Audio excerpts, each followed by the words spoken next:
வணக்கம் கடகராசி அன்பர்களே. நண்டு அப்படின்னு சொல்லுவான் கடகத்தை.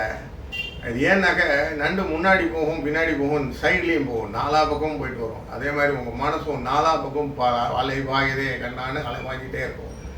அதே போல் சுற்றி சுற்றி என்ன நடக்குதுன்றதெல்லாம் தெளிவாக பார்த்து விட்டு அதற்கப்புறம் தான் உங்களுடைய வலைக்குள்ளே செல்வீர்கள் அப்படிங்கிறது தான் உங்களுடைய தீர்மானமான விஷயம்.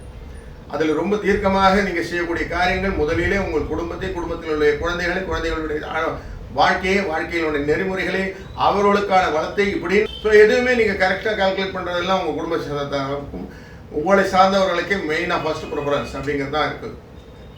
மூன்றாம் இடத்துல அமர்ந்திருக்கக்கூடிய கேதுவான கொஞ்சம் செய்யக்கூடிய காரியங்கள் பார்த்துக்கோன்னா முயற்சிகளை கொஞ்சம் தடை பண்ணுற சூழ்நிலையாக இருந்தாலும் சந்திரனோட சேரும் போது முயற்சிகள் உங்கள் ராசிநாதனோட சேர்ந்தனால முயற்சிகள் திருமணி ஆக்கிக்கிறது.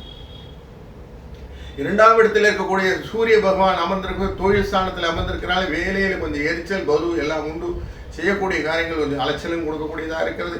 கொஞ்சம் செய்யக்கூடிய காரியங்களிலே சிக்கல்களும் உண்டு.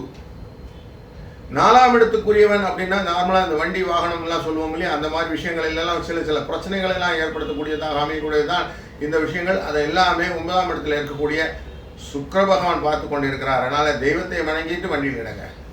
காலையில் வண்டியில் எடுத்துக்கிட்டோம்னா ஒரு கரெக்டாக இருக்கான்னு செக் பண்ணிவிடுங்க. வண்டிக்கு ஏறதுக்கு முன்னாடி சாமிகிட்ட கொண்டு சாமியை வச்சுட்டு எடுத்துக்கிடுங்க. இதெல்லாம் ரெகுலராக பண்ண ஆரம்பிச்சுக்கணும். கொக்ஸர் சரியாக இருக்கும். 5ஆம் இடம் அப்படிங்கிறது குழந்தையை பற்றின இடம்னா செவ்வாய். அவர் உட்கார்ந்துருக்கதே உங்கள் லக்னத்திலே உட்காந்துருக்கா. உங்கள் கவலையெல்லாம் அவன் வாழ்க்கையை பற்றி தான். இவனுக்கு சொத்தை சேர்த்து விடணும், இவனுக்கு வாழ்க்கையை நல்லா அமைச்சு கொடுக்கணும், இவனை செட் பண்ணிட்டா நல்லாயிடும் அப்படிங்கிறது தான் மனசுக்குள்ளே ஓடிட்டே இருக்கிற கவலை.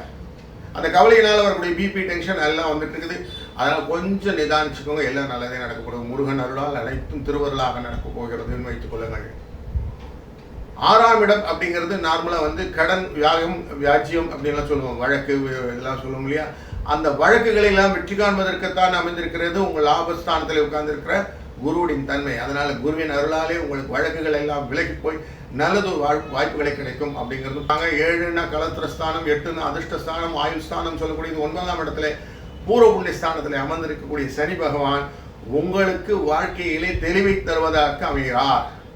லாபம் கம்மியாக கொடுத்தாலும் உங்களுக்கு எல்லாம் ஸ்திரமாக கிடைக்கும் அப்படிங்கிறத உங்களுக்கு புரிஞ்சுக்கலாம். 10ஆம் இடத்திலே தொழிலிலே அமர்ந்திருக்கக்கூடிய சூரிய பகவானானவர் வாழ்க்கையிலே மென்மேலும் பலத்தை கொடுப்பதாக அமைந்தனாலே இந்த வாரத்திலே 4, 7 என்ற எண் அதிர்ஷ்ட எண்ணாக பயன்படுத்துவதும் பச்சை கலரும் வெள்ளை கலரும் நீங்கள் உபயோகப்படுத்துவதும் அந்த புத பகவானுக்கு உரிய விஷ்ணுவை வணங்குவதும் உங்களுக்கு வாழ்க்கையிலே பல வளத்தையும் நலத்தையும் கொடுக்கும். வாழ்க வளத்துடன்.